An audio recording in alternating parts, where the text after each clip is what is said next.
Good morning students. आज अपन पढ़ने जा रहे हैं बीएससी पार्ट थर्ड के paper second ecology and environmental biology का टॉपिक कम्युनिटी इकोलॉजी। और ये जो कम्युनिटी इकोलॉजी है इसको अपन आज पढ़ेंगे इंट्रोडक्शन ऑफ कम्युनिटी और टाइप्स ऑफ कम्युनिटी और कैरेक्टरिस्टिक ऑफ कम्युनिटी। इन सब टॉपिक्स के अंतर्गत अपन इसका कम्युनिटी इकोलॉजी या पारिस्थितिकी जो समुदाय पारिस्थितिकी है इसका अध्ययन करेंगे, स्टडी करेंगे। सबसे पहले अपन कम्युनिटी इकोलॉजी को देखने से पहले अपन ये देखते हैं कि कम्युनिटी क्या है। तो कम्युनिटी का इंट्रोडक्शन देखते हैं। बायोटिक कम्युनिटी, एक बायोटिक कम्युनिटी जो होती है वो क्या होती है? तो बायोटिक कम्युनिटी जैविक समुदाय जो होता है वो किसी एक जगह पे, किसी एक एनवायरनमेंट या हैबिटेट में एक साथ रहने वाले या इंटरेक्ट करने वाले उन जीवों का समूह होता है जो एक साथ रहते हैं, एक ही एनवायरनमेंट में रहते हैं, एक हैबिटेट में रहते हैं। उन और लिविंग ऑर्गेनिज्म का, जीवों का समूह होता है जो बायोटा या बायोसिनोसिस के नाम से जाना जाता है। उसे ही अपन बायोटिक कम्युनिटी कहते हैं, जैविक समुदाय कहते हैं। और जैविक समुदाय जो है, बायोटिक कम्युनिटी है, इसमें यदि फिजिकल लैंडस्केप या फिर एबायोटिक फैक्टर, अजैविक तत्व भी यदि शामिल कर लिए जाएं तो उसे अपन इकोसिस्टम कहते हैं। और कम्युनिटी जो होती हैं, कम्युनिटी समुदाय जो होते हैं वो अलग अलग स्पीसीज़ के एनिमल्स का ग्रुप होता है। एक समुदाय में अलग अलग स्पीसीज़ के एनिमल्स पाए जाते हैं, एनिमल्स होते हैं। तो एक समूह होता है, अलग अलग जो स्पीसीज़ हैं उनका एनिमल्स का समूह होता है जिसे कि अपन समुदाय कहते हैं। और ये जो एक कम्युनिटी में पाए जाने वाले डिफरेंट स्पीसीज़, अलग अलग स्पीसीज़ के जो एनिमल्स हैं वो आपस में डायरेक्ट और इनडायरेक्ट जैविक अंतर्क्रियाएँ, आपस में इंट्रैक्शंस इनमें होती रहती हैं, जैसे predator prey interaction, herbivory, parasitism, competition, mutualisms. ये सब इंट्रैक्शंस एक कम्युनिटी में होती रहती हैं। अगर अपन कम्युनिटी को डायग्रामेटिक रूप से देखें, लेवल ऑफ ऑर्गेनाइजेशन जो कि अपना इकोलॉजी में पाया जाता है, तो लेवल ऑफ ऑर्गेनाइजेशन के रूप में अगर अपन देखें कि कम्युनिटी क्या होती है तो इसको बड़े आसानी से अपन समझ सकते हैं कि सबसे पहले अपन देखते हैं एक इंडिविजुअल, जैसे कि ये बारहसिंगा का एग्जाम्पल है। तो ये एक सिंगल इंडिविजुअल बारहसिंगा यदि एक एनिमल की अपन स्टडी करते हैं, उसके एनवायरनमेंट के बीच में जहाँ वो पाया जाता है हैबिटेट में, उस हैबिटेट के बायोटिक और एबायोटिक जो कंपोनेंट हैं वो एक इस एनिमल के साथ किस तरह से इंटरेक्ट कर रहा है, क्या उनके बीच में रिलेशनशिप है, यदि इसकी स्टडी अपन करते हैं तो उसको अपन कहते हैं इंडिविजुअल इकोलॉजी या स्पीसीज इकोलॉजी। इसके बाद अगर अपन, और इसे ऑट इकोलॉजी भी कहते हैं, किसी एक एनिमल की यदि बात करते हैं तो इसे ऑट इकोलॉजी, स्वपारिस्थितिकी भी कहते हैं।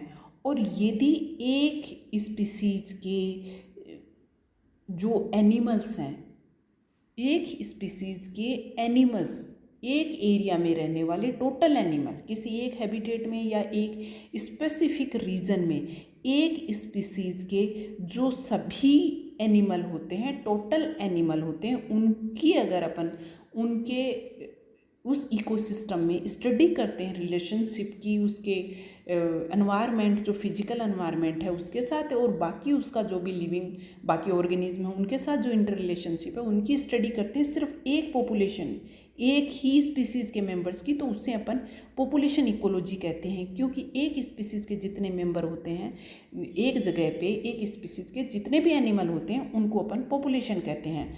और बहुत सारी पॉपुलेशंस जब एक साथ कहीं एक एरिया में रहती हैं तो उन्हें अपन कम्युनिटी कहते हैं। और यदि कम्युनिटी के साथ, कम्युनिटी में सिर्फ और सिर्फ जैविक समुदाय आता है, जिन स्पीसीज एक जगह पे रहने वाली अलग अलग स्पीसीज के जो मेंबर होंगे वो टोटल मेंबर वहाँ का जैविक समुदाय कहलाएगा या बायोटिक कम्युनिटी कहलाएगा। और उसमें यदि अपन एबायोटिक फैक्टर्स और वहाँ पे जितने भी एबायोटिक फैक्टर्स हैं उनको भी यदि शामिल कर लेते हैं कम्युनिटी के साथ, इनको भी शामिल कर लेंगे एबायोटिक फैक्टर्स को, तो फिर वो कहलाएगा इकोसिस्टम।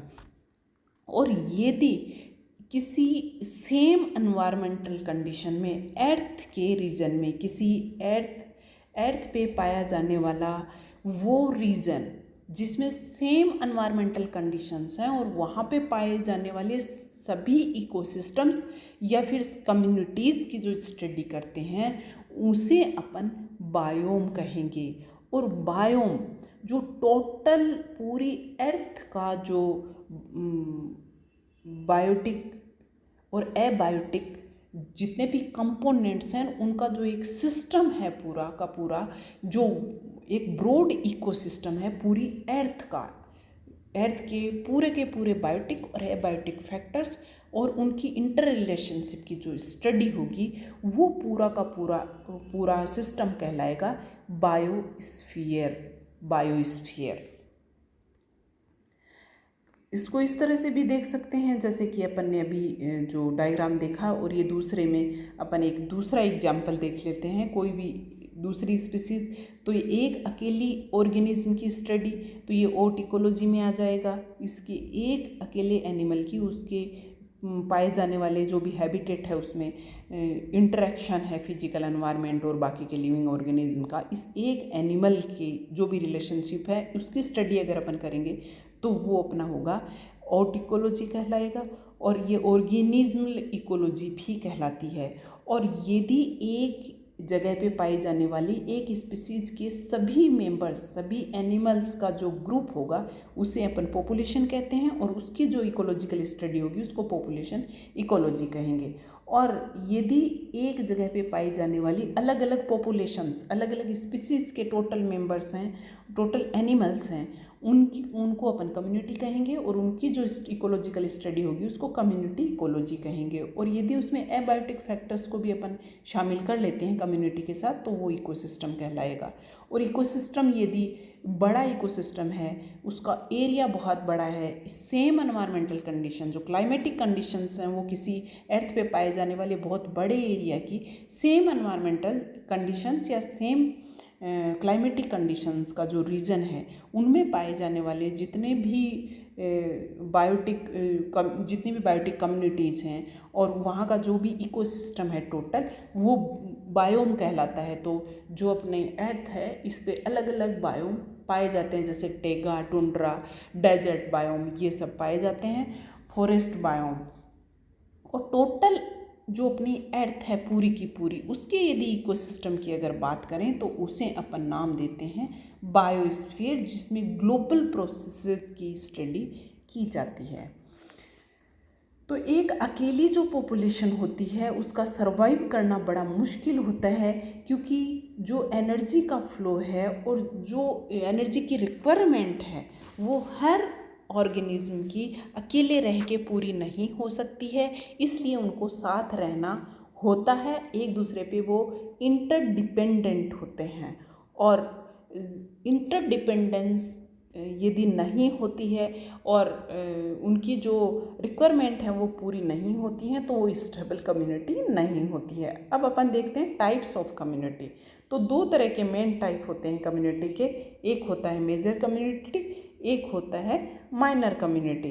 तो major community smallest ecological unit है, सबसे छोटी इकोलॉजिकल यूनिट है जिसमें कि लाइफ पॉसिबल होती है, और वो अकेली उस कम्युनिटी के अंदर सभी जो लाइफ है वो स्टेबल होती है और सभी जो एनिमल रहते हैं वो सरवाइव करते हैं और अपना डेवलपमेंट करते हैं, सस्टेन्ड लाइफ वहाँ पे चलती रहती है और वो सेल्फ रेगुलेटिंग होती है, वो कहीं और किसी कम्युनिटीज़ पे डिपेंडेंट नहीं होती, वो जो सेल्फ डिपेंडेंट कम्युनिटी होती है। और ये बड़ी कम्युनिटी होती है जिसके अंदर बहुत सारी माइनर कम्युनिटीज़ पाई जाती हैं, उनको मिलाकर के मेजर कम्युनिटीज़ कहा जाता है, जो कि एक सक्सेसफुल अडेप्टेड कम्युनिटी होती है। अगर मेजर कम्युनिटी की अपन उसमें पाए जाने वाले लिविंग ऑर्गेनिज्म की बात करें तो उनमें बहुत सारी जो फॉनल कम्युनिटी होती है उसको अपन जूसिनोसिस कहते हैं। जूसिनोसिस फ्लोरल जो कम्युनिटी होती है उसकी, जो फॉनल एनिमल्स होते हैं जितने भी, उनको अपन फॉनल कम्युनिटी जूसिनोसिस कहते हैं। और जो उसके प्लांट्स होते हैं, प्लांट कम्युनिटी होती है, उसको फाइटोसिनोसिस कहते हैं। और इसके अलावा माइक्रोबायल कम्युनिटी भी उसमें होती है मेजर कम्युनिटी में, जिसको माइक्रोबायोसिनोसिस कहते हैं। सूक्ष्म जीवों का समुदाय भी होता है जिसे माइक्रोबायोसिनोसिस कहते हैं। और ये कम्युनिटी जो होगी, मेजर कम्युनिटी होगी, वो सेल्फ रेगुलेटिंग होगी, सेल्फ सस्टेनिंग होगी और इंडिपेंडेंट यूनिट होती है, जहाँ पे बहुत सारी माइनर कम्युनिटी जिसमें पाई जाती हैं। अगर अपन मेजर कम्युनिटी के एग्जाम्पल की बात करें तो कोई एक पॉन्ड, एक लेक, फॉरेस्ट, डेजर्ट, ग्रासलैंड, ये मेजर कम्युनिटीज़ होती हैं, वृहद समुदाय होते हैं। और ये इनके अंदर माइनर कम्युनिटीज़ आती हैं, कुछ सूक्ष्म समुदाय इसके अंदर ही इंक्लूडेड होते हैं। अब बात करते हैं अपन माइनर कम्युनिटीज़ की। तो माइनर जो कम्युनिटीज़ हैं इनको मीरोसिनोसिस भी कहते हैं, जो कि मेजर कम्युनिटीज़ को, जो आपस में मिल करके मेजर कम्युनिटीज़ का निर्माण करते हैं। और ये स्मॉलर इकोलॉजिकल यूनिट होती है और ये इंडिविजुअली सेल्फ सस्टेनिंग नहीं होती है, क्योंकि इनका काम दूसरी कम्युनिटीज़ के साथ इंटरेक्ट करे बिना नहीं चलता है। क्योंकि ये दूसरी कम्युनिटीज़ पे अपनी जो भी रिक्वायरमेंट्स होती हैं, वो चाहे अपन फूड की रिक्वायरमेंट देखें या रिप्रोडक्शन के लिए रिक्वायरमेंट देखें, तो वो जो ज़रूरतें होती हैं, बेसिक नीड्स होती हैं, उनके लिए ये दूसरी कम्युनिटीज़ पे डिपेंडेंट होते हैं। इनका अकेले इनकी एग्जिस्टेंस ही पॉसिबल नहीं होती है। वहाँ पे जो जीव रहते हैं, लिविंग ऑर्गेनिज्म रहते हैं, उनकी सर्वाइबिलिटी, उनका सफल रूप से जीवन संचालित नहीं हो पाता है। तो जो माइनर कम्युनिटीज़ होती हैं वो प्लांट कम्युनिटी, जैसे कोई एक फॉरेस्ट की प्लांट पॉपुलेशन, अकेली प्लांट पॉपुलेशन, वो माइनर कम्युनिटी होगी। और यदि किसी एक फॉरेस्ट के अंदर एनिमल्स पाए जा रहे हैं, वो माइनर कम्युनिटी एनिमल कम्युनिटी होगी। और वहाँ का पाए जाने वाले जो सूक्ष्म जीव हैं वो एक माइक्रोबायल कम्युनिटी होगी। तो ये होंगी माइनर कम्युनिटीज़। और ये जो तीनों communities, plant community, animal community और माइक्रोबायल कम्युनिटी, ये तीनों जब आपस में मिल जाती हैं तो ये इंडिपेंडेंट सेल्फ रेगुलेटिंग एक मेजर कम्युनिटी का निर्माण कर लेती हैं। अब अपन देखते हैं कैरेक्टरिस्टिक ऑफ ए कम्युनिटी, एक समुदाय की विशेषताएं, कि समुदाय की विशेषता क्या होती है। जो एक समुदाय की बहुत सारी विशेषताएं होती हैं, बहुत लक्षण होते हैं। जो कम्युनिटी होती हैं वो हाईली वेरिएबल होती हैं और उनके बहुत ज़्यादा कैरेक्टर्स पाए जाते हैं कि कम्युनिटी के अंदर क्या क्या पाया जाता है। सबसे पहले अपन बात करते हैं कम्युनिटी स्ट्रक्चर की, कम्युनिटी की संरचना की। तो कम्युनिटी की स्ट्रक्चर में अगर अपन कम्युनिटी की संरचना की अगर बात करें तो उसमें अपन स्टडी करेंगे डेंसिटी, जो वहाँ पाए जाने वाले जो भी लिविंग ऑर्गेनिज्म हैं उनकी डेंसिटी, फ्रिक्वेंसी और एबंडेंस ऑफ स्पीसीज। जो जातियाँ लिविंग ऑर्गेनिज्म की पाई जा रही हैं वो कितनी मात्रा में है, कितनी ज़्यादा संख्या में है, उनकी फ्रिक्वेंसी क्या है और उनकी घनत्व डेंसिटी क्या है, ये सब उसकी स्ट्रक्चर को डिसाइड करता है। कम्युनिटी की स्ट्रक्चर किस तरह की होगी। तो जो कम्युनिटी की स्ट्रक्चर है उसमें दो मेन चीज़ें होती हैं, एक होता है स्पीसीज रिचनेस और एक स्पीसीज डाइवर्सिटी। एक तो स्पीसीज कितनी ज़्यादा हैं, वहाँ पे स्पीसीज हैं कितनी ज़्यादा, और एक वैरायटी कितनी है स्पीसीज की, ये चीज़ डिसाइड करती है, उसकी स्ट्रक्चर को बताती है। और जितनी ज़्यादा स्पीसीज डाइवर्सिटी होगी, स्पीसीज रिचनेस होगी, वो कम्युनिटी को कॉम्प्लेक्स बनाएगी। और जो कॉम्प्लेक्स कम्युनिटी होती है वो उतनी ही स्टेबल कम्युनिटी होती है। और यदि अपन किसी कम्युनिटी की एक जनरल रूल होता है कम्युनिटी का, समुदायों का, कि उसमें जितनी ज़्यादा स्पीसीज होंगी, जितनी ज़्यादा स्पीसीज डाइवर्सिटी होगी, वो उतना इकोसिस्टम डैमेज जो भी होता है, कोई भी समस्याएं आ जाती हैं, अचानक से डिस्टर्बेंस आ जाता है कम्युनिटी में, वो इतना ही जल्दी वापस रिकवर हो जाती है, क्योंकि उसको ख़त्म करना या नष्ट करना आसान नहीं होता है। ज़्यादा से ज़्यादा स्पीसीज़ पाया जाना, स्पीसीज़ की जातियों की विविधता पाए जाने के कारण यदि कोई एक स्पीसीज़ उसमें ख़त्म भी हो जाती है तो उसकी कम्युनिटी के स्ट्रक्चर पे कुछ खास फ़र्क नहीं पड़ता, क्योंकि वो जो स्पीसीज़ ख़त्म हो गई, जो जाति ख़त्म हो गई, उस पर डिपेंडेंट जो दूसरे एनिमल थे, उस पर फूड के लिए डिपेंडेंट थे, तो वो एनिमल ख़त्म नहीं होंगे उसके ख़त्म होने से, क्योंकि वहाँ पे स्पीसीज डाइवर्सिटी, विविधता बहुत ज़्यादा है। तो एक एनिमल का जो फूड सोर्स है वो एक ना होकर के बहुत ज़्यादा होता है। स्पीसीज डाइवर्सिटी इसे ही कहते हैं। अब सेकंड कैरेक्टर अगर अपन देखते हैं तो वो है डोमिनेंस। किसी भी कम्युनिटी में कोई ना कोई स्पीसीज ऐसी होती है कि जो एज ए डोमिनेंट स्पीसीज पाई जाती है और वही उसकी पहचान भी होती है। और स्पीसीज, डोमिनेंट स्पीसीज वो होती है जो कि बहुत ज़्यादा नंबर में पाई जाती है और उसका जो कम्युनिटी है उसको रेगुलेट करती है, इसलिए इसको इकोलॉजिकल डोमिनेंट्स भी उनको कहते हैं। और इसके आधार पे जो डोमिनेंट स्पीसीज हैं, इनके आधार पे ही जो अपनी कम्युनिटीज़ होते हैं, इनके नाम भी दिए जाते हैं। जैसे कि रॉकी माउंटेन मेपल फॉरेस्ट, जिसमें कि मेपल जो प्लांट स्पीसीज है, ये एक डोमिनेंट स्पीसीज है, इसलिए रॉकी माउंटेन पे पाई जाने वाला जो फॉरेस्ट है उनको रॉकी माउंटेन मेपल फॉरेस्ट नाम दिया गया है उस कम्युनिटी को। तो डोमिनेंस पाई जाती है कम्युनिटी में। फिर अब बात करते हैं डाइवर्सिटी की, तो ये अपन स्ट्रक्चर में भी कर चुके हैं कि एक कम्युनिटी में जो ग्रुप ऑफ प्लांट्स है, ग्रुप ऑफ एनिमल्स हैं, इनमें डिफरेंट स्पीसीज पाई जाती है। कोई एक ही स्पीसीज नहीं होती कम्युनिटी में, डिफरेंट स्पीसीज पाई जाती हैं। और जितनी ज़्यादा डिफरेंट स्पीसीज होंगी, जितनी ज़्यादा डाइवर्सिटी होगी, वो उतनी ज़्यादा स्टेबल होगी। तो डाइवर्सिटी कम्युनिटी का करेक्टर होता है। फिर है पीरियोडिसिटी। तो कुछ जो एक्टिविटीज़ होती हैं कम्युनिटी में पाए जाने वाले एनिमल्स में, जैसे ग्रोथ, रिप्रोडक्शन, ब्रीडिंग सीजन, ये एक ईयर में या फिर एक अंतराल से कुछ एक्टिविटी होती हैं, रूटीन एक्टिविटी एनिमल्स की होती हैं, जो कि एक अंतराल से रिपीट होती रहती हैं।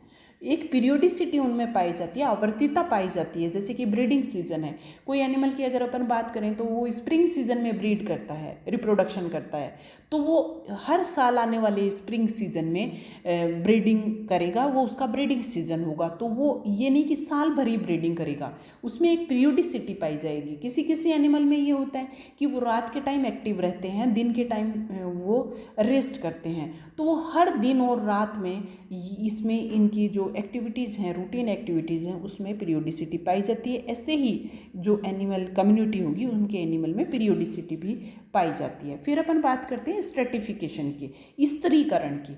तो हर एक कम्युनिटी में जो कम्युनिटी में पाए जाने वाले प्लांट समुदाय की अपन बात करें या एनिमल समुदाय की अपन बात करें, किसी भी कम्युनिटी में यदि कोई पादप समुदाय है या जंतु समुदाय है, उनकी अपन बात करें तो उनमें एक स्तरीकरण पाया जाता है, स्ट्रेटिफिकेशन पाया जाता है। इसको अपन एक एग्जाम्पल से देख सकते हैं। जैसे कि कोई एक फॉरेस्ट है, तो फॉरेस्ट में स्ट्रेटिफिकेशन पाया जाएगा।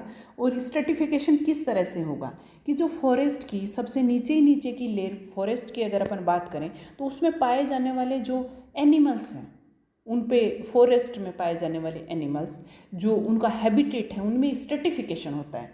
कुछ एनिमल्स होते हैं जो सर्वाइव करते हैं जो लैंड एरिया है इसके नीचे की तरफ, सरफेस के नीचे की तरफ, तो वो सबटेरियन लेयर कहलाएगी, जो कि एर्थ सरफेस के नीचे है। और जो एर्थ की सरफेस है, इस पे बहुत ज़्यादा मात्रा में जो फॉरेस्ट हैं, जो ट्रीज़ हैं, उनके बॉडी के जो पार्ट्स, पत्तियां, सड़ी गली पत्तियां गिर जाती हैं बॉडी से, वो उतर के जो इसके ऊपर गिर भी रहेंगी, यहाँ पे बहुत ज़्यादा मात्रा में ह्यूमस होगा। और वहाँ पे ह्यूमस में बहुत ज़्यादा मात्रा में माइक्रो ऑर्गेनिज्म और कुछ इंसेक्ट्स, ये सब यहाँ पे पाए जाएंगे। तो यहाँ पे जो पाए जाने वाले एनिमल्स हैं वो अलग टाइप के होंगे इस हैबिटेट में पाए जाने वाले। तो ये एक लेयर बन जाएगी, इसको कहेंगे फॉरेस्ट फ्लोर। उसके बाद अपन बात करते हैं कि छोटे छोटे पेड़ पौधे होंगे जिनको शर्ब कहते हैं, उन पे डिपेंडेंट जो एनिमल्स होंगे वो अलग एनिमल होंगे, तो इस एरिया का एक अलग स्तर बन जाएगा। उसके बाद अपन बात करेंगे कि पहले हर्ब्स जो छोटे वाले एकदम घास छोटे, फिर जो झाड़ियाँ हैं वो अपनी आ जाएंगी, और झाड़ियों वाला लेवल होगा जिसको श्रब लेयर कहेंगे। उसके बाद अपन बात करेंगे बड़े ट्रीज़ की। तो बड़े ट्री जिसमें पाए जाते हैं, ट्रीज़ की अगर अपन बात करें तो जो ट्री होते हैं उनमें एक तो उनका ये वाला पार्ट होता है जिसमें अलग टाइप के एनिमल सर्वाइव करेंगे इस वाले रीजन में, तो ये एक अलग लेयर बन जाएगी जिसको अंडर स्टोरी कहेंगे। फिर एक इसका ये पार्ट होगा जिसको अपन कैनोपी कहते हैं, इस पे रहने वाले एनिमल अलग होंगे। इस तरह से अलग अलग लेयर बन जाती है।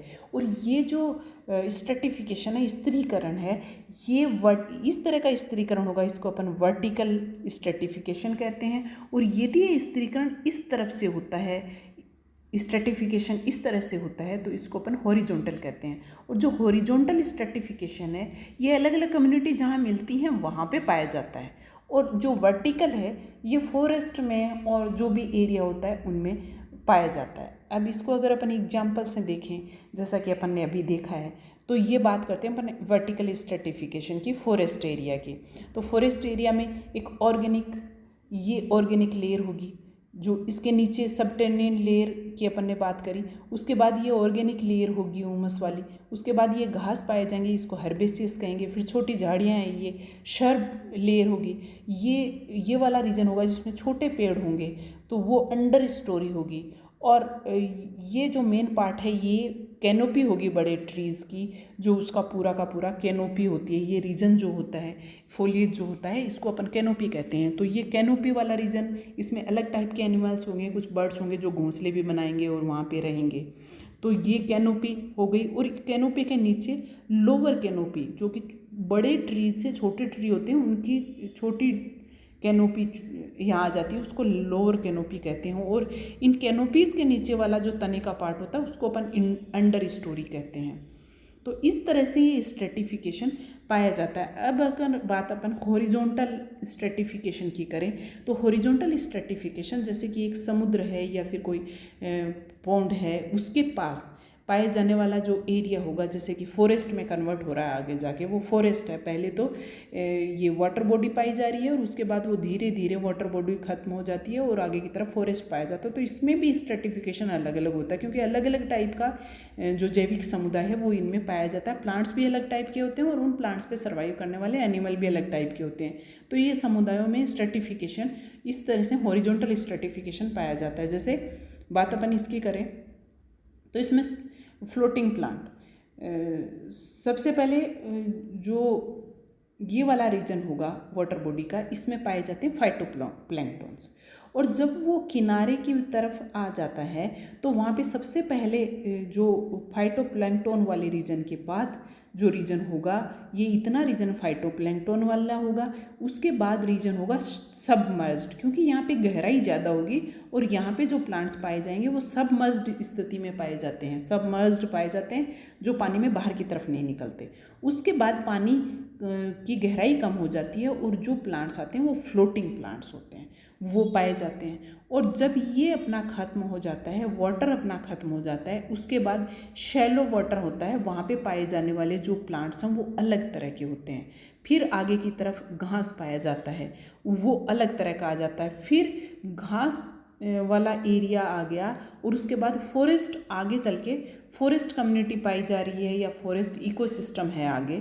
तो फॉरेस्ट और इसके बीच में जो रीजन होगा जिसमें मिक्स्ड वेजिटेशन पाई जाएगी, जो फॉरेस्ट रीजन की भी होगी, और ये दलदली जो पानी वाला एरिया है इसके भी कुछ कैरेक्टर उसमें होंगे। तो दोनों तरह की होगी वेजिटेशन, तो ये एक अलग लेयर बन जाएगी। इस तरह से अलग अलग तरह का जैविक समुदाय जो होता है उसमें अलग अलग तरह से स्तर पाए जाते हैं, जिसको स्ट्रेटिफिकेशन कहते हैं।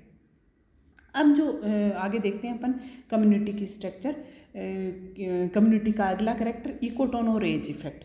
ये इकोटोन होता है जहाँ पे दो कम्युनिटी आपस में मिल रही होती हैं। एक कम्युनिटी खत्म हुई और दूसरी कम्युनिटी जहाँ शुरू हुई, एक इकोसिस्टम जहाँ खत्म हुआ दूसरा शुरू हुआ, ये दो के बीच में पाए जाने वाला जो एक संक्रमण ट्रांजिशन एरिया होता है, एक इकोटोन, एक कम्युनिटी और दूसरी कम्युनिटी जहाँ मिलती हैं, तो उनके बीच का जो एरिया होता है इसमें डाइवर्सिटी भी बहुत ज़्यादा होती है। इसमें दोनों कम्युनिटी की, ये जो इकोटोन वाला रीजन है, इसमें दोनों कम्युनिटी में पाई जाने वाली स्पीसीज पाई जाती हैं, इसलिए इसमें नंबर ऑफ स्पीसीज ज़्यादा होती है, डाइवर्सिटी इसकी ज़्यादा होती है।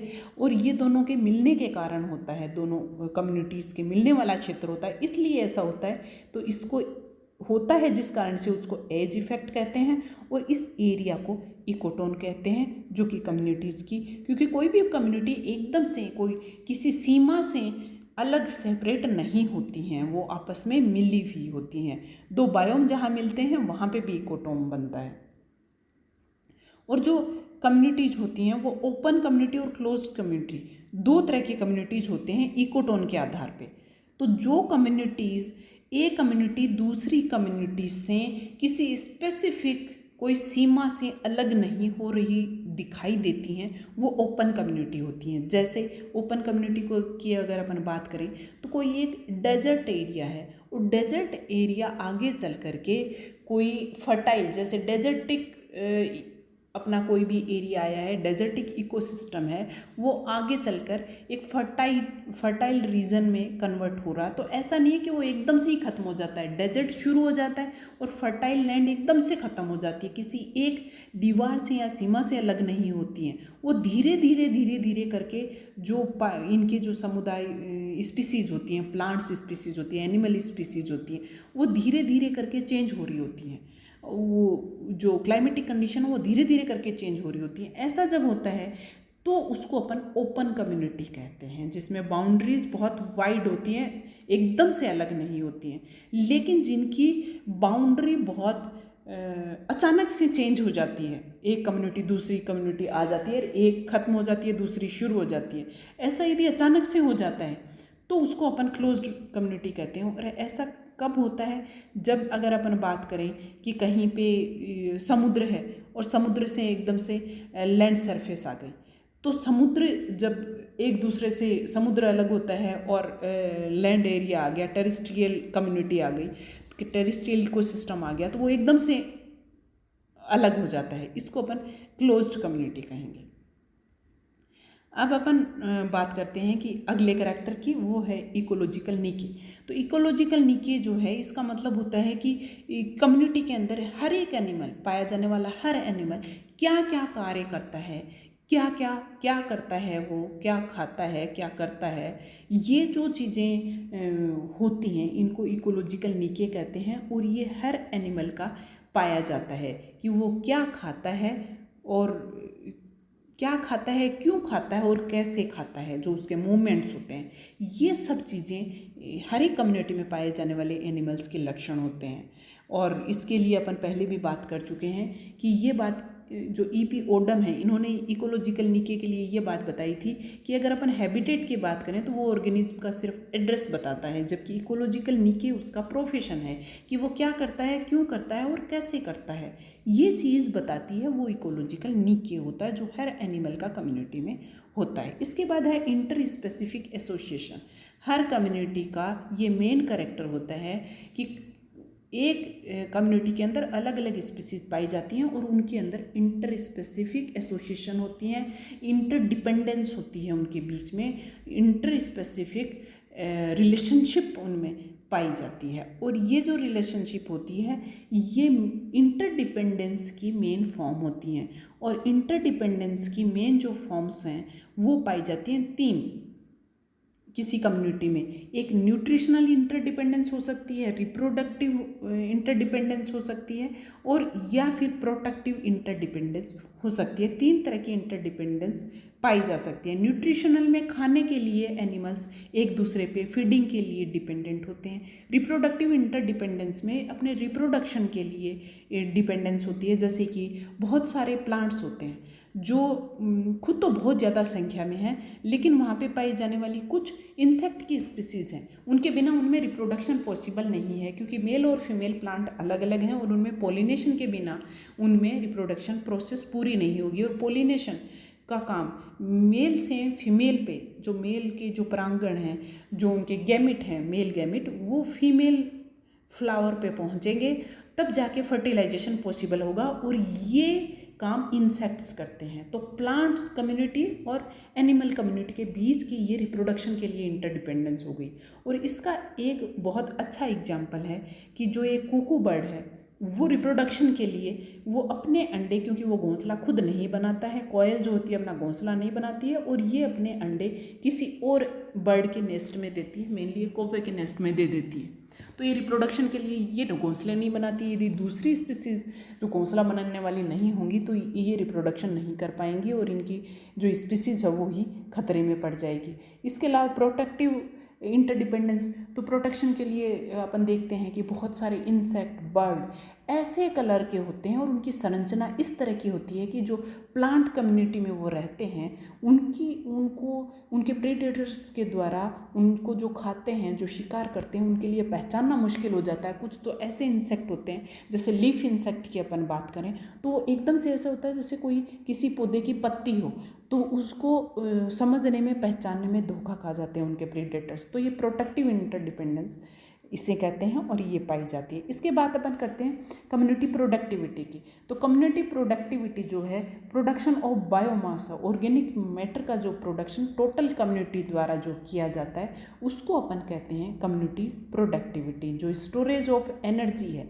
कम्युनिटी के द्वारा एक निश्चित टाइम और एरिया में जो होता है स्टोरेज ऑफ एनर्जी, उसको अपन कम्युनिटी प्रोडक्टिविटी कहते हैं। अब अपन बात करते हैं बायोटिक स्टेबिलिटी की।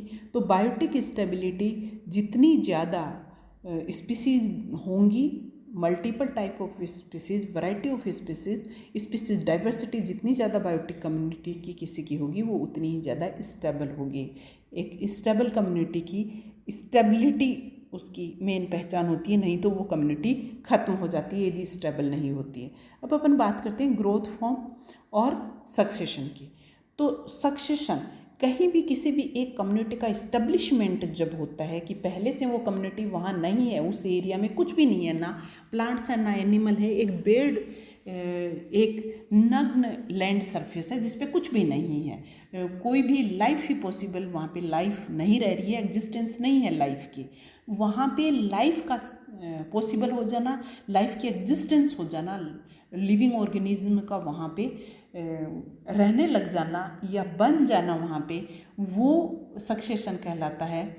और जो सक्सेशन होता है किसी भी कम्युनिटी का, कम्युनिटी ऐसे ही नहीं बन जाती, वो सक्सेशनल स्टेज के बाद आखिर में बनती है। तो कम्युनिटी का जो निर्माण होता है वो सबसे पहले क्या होगा कि जहाँ पे कुछ भी नहीं है, पहले से बेर रॉक है या बेर एरिया है, जहाँ पे एकदम पहले से लाइफ नहीं है, ना प्लांट्स हैं ना एनिमल्स हैं, तो वहाँ पे जब कोई कम्युनिटी बन जाती है तो वो जो प्रोसेस होगा उसको अपन कहेंगे प्राइमरी सक्सेशन, प्राथमिक अनुक्रमण की स्थिति।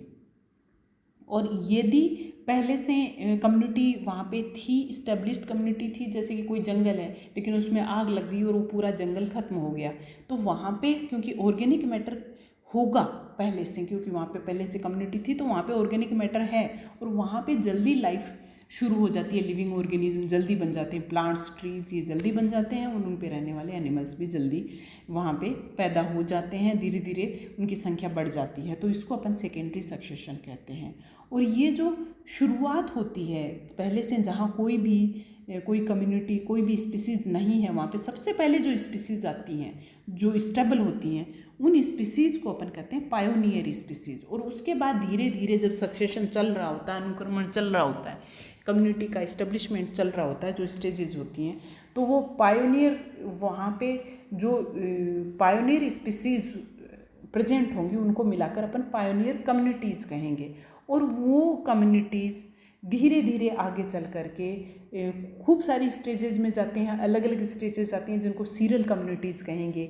जो स्टेजेस होती हैं उनको सीयर्स कहते हैं और वो कम्युनिटीज़ होंगी वो सीरियल कम्युनिटीज़ कहलाएंगी। और अल्टीमेटली जो इस्टेब्लिश्ड जो कम्युनिटी बन जाती है उसको अपन क्लाइमेक्स कम्युनिटी कहते हैं और वो स्पीसीज़ जो होंगी वो क्लाइमेक्स स्पीसीज़ होंगी। अब लास्ट में अपन देखते हैं एक कम्युनिटी की जो फीचर है, लास्ट फीचर ट्रॉफिक ऑर्गेनाइजेशन। उस किसी भी कम्युनिटी में जो पोषण के स्तर हैं, पोषण का संगठनात्मक संरचना है वो उसकी एक खास बात होती है। और वो कौन सी होती है? ट्रॉफिक ऑर्गेनाइजेशन क्या होता है? तो ट्रॉफिक ऑर्गेनाइजेशन में बात होती है कि जो एनर्जी है वो किस तरह से किसी एक कम्युनिटी में एनर्जी का फ्लो होता है, और वो फ्लो ट्रॉफिक लेवल्स को निर्धारित करता है और ट्रॉफिक ऑर्गेनाइजेशन बनाता है। सबसे पहले जो सन की सोलर एनर्जी होती है उसको सबसे पहला ट्रॉफिक लेवल अपना जो होता है, ट्रॉफिक लेवल फर्स्ट, वो होता है ग्रीन प्लांट्स, जो कि सोलर एनर्जी को केमिकल एनर्जी में कन्वर्ट करते हैं और अपने लिए भी खाना बनाते हैं और औरों के लिए भी खाना बनाते हैं। और बिना एनर्जी के कोई भी लाइफ सर्वाइव नहीं कर सकती। और ये एनर्जी का सोर्स सन होता है और उसको कन्वर्ट सोलर एनर्जी को केमिकल एनर्जी में करते हैं ग्रीन प्लांट्स, जिनको अपन कहते हैं प्राइमरी प्रोड्यूसर्स, और इनको ऑटोट्रोफ भी कहते हैं, जो खुद के लिए खाना बनाते हैं और दूसरों के लिए भी जो प्रोड्यूसर्स पे जो सर्वाइव करते हैं उनके लिए भी ये खाना बनाते हैं फोटोसिंथेसिस के द्वारा। तो पहला जो ट्रॉफिक लेवल होगा वो प्रोड्यूसर्स का होगा, ऑटोट्रोफ्स का होगा। और फिर सेकंड लेवल जो आएगा अपना कंज्यूमर्स का, दो कंज्यूमर फर्स्ट वो होंगे हेटेरोट्रोफ्स, जो कि न्यूट्रिशन के लिए जो ग्रीन प्लांट्स हैं, जो प्रोड्यूसर्स हैं, उनको कंज्यूम करके अपनी एनर्जी की जो रिक्वायरमेंट है वो पूरी करते हैं। तो ये होंगे कंज्यूमर फर्स्ट, या फिर इनको कहेंगे प्राइमरी कंज्यूमर्स, और ये ट्रॉफिक लेवल 2 पे आएंगे। और जो प्राइमरी कंज्यूमर्स हैं और इन्हें हर्बीवोर भी कहते हैं, हर्बीवोरस भी कहते हैं, क्योंकि ये प्लांट्स को खाते हैं। और फिर इस पे डिपेंडेंट होते हैं सेकेंडरी कंज्यूमर्स, और उन पे डिपेंडेंट टर्सरी कंज्यूमर्स, जो कि कार्निवोरस या ओमनिवोरस होते हैं, जो कि प्लांट्स को भी खा लेते हैं और इनको हर्बीवोर्स को भी खाते हैं। हर्बीवोर्स को खाते हैं इसलिए इनको कार्निवोरस कहते हैं। और लास्ट जो ट्रॉफिक लेवल है वो डीकम्पोजर्स का। और डीकम्पोजर्स क्या करते हैं कि जो डेड ऑर्गेनिक मैटर होता है, जो प्लांट्स और एनिमल्स मर जाते हैं या इनसे एक्सक्रीट आउट होता है, उन जो कि एनर्जी फ्लो से एनर्जी अलग हो जाती है, फ्लो में नहीं रह पाती, उसको वापस से न्यूट्रिएंट्स जो होते हैं उनमें उनको अर्थ में मिला देते हैं, डीकम्पोज करने का काम करते हैं ऑर्गेनिक मैटर को। इस तरह से जो ट्रॉफिक ऑर्गेनाइजेशन है वो पाया जाता है। और ट्रॉफिक ऑर्गेनाइजेशन की खास बात सिर्फ इतनी सी है कि हर एक कम्युनिटी में जो ट्रॉफिक ऑर्गेनाइजेशन अलग अलग टाइप का होता है, क्योंकि वहाँ पे पाए जाने वाले जो ट्रॉफिक लेवल 1 है, प्रोड्यूसर्स हैं, वो हर एक कम्युनिटी की अपनी विशेषता होती है। हर कम्युनिटी में अलग अलग टाइप के प्रोड्यूसर्स होते हैं। जो प्लांट इको कम्युनिटी है वो अलग होती है, और उन पे सर्वाइव करने वाले जो कंज्यूमर फर्स्ट हैं, हर्बीवोरस हैं, वो भी रीजन के हिसाब से, क्लाइमेटिक कंडीशंस के हिसाब से, कहाँ पे कम्युनिटी है उसके हिसाब से अलग अलग टाइप की स्पीसीज एनिमल्स की पाई जाती हैं, और उन पे सर्वाइव करने वाले कार्निवोरस की स्पीसीज भी एकदम अलग अलग होती है। ये सब हर एक कम्युनिटी की अपनी खुद की विशेषताएं होती हैं। इस तरह से आज का अपना जो टॉपिक है कम्युनिटी इकोलॉजी, कि एक कम्युनिटी किसी बहुत सारी स्पीसीज की जो अलग अलग पॉपुलेशंस हैं उनको अपन टोटल एक एरिया में रहने वाली जितनी भी पॉपुलेशंस हैं, उनके मेंबर्स हैं, टोटल एनिमल्स हैं अलग अलग पॉपुलेशन की, उन्हें अपन एक साथ कम्युनिटी कहते हैं। और इस यहाँ पे पाए जाने वाले, एक कम्युनिटी में पाए जाने वाले एनिमल्स, लिविंग ऑर्गेनिज्म, जो अपने फिजिकल एनवायरनमेंट के साथ जो इंटरेक्शन होती है, आपस में जो इनमें इंटरेक्शंस होती हैं, इनका अंतर संबंधों का जो अध्ययन है, इसको कम्युनिटी इकोलॉजी कहते हैं। और इसको आज अपन ने community, introduction, types of community और कैरेक्टरिस्टिक्स ऑफ कम्युनिटी, समुदाय की विशेषताओं के रूप में इस टॉपिक को अपन ने पढ़ा। अपना टॉपिक यहीं ख़त्म होता है। घर पर रहिए, स्वस्थ रहिए, अपना ध्यान रखिए।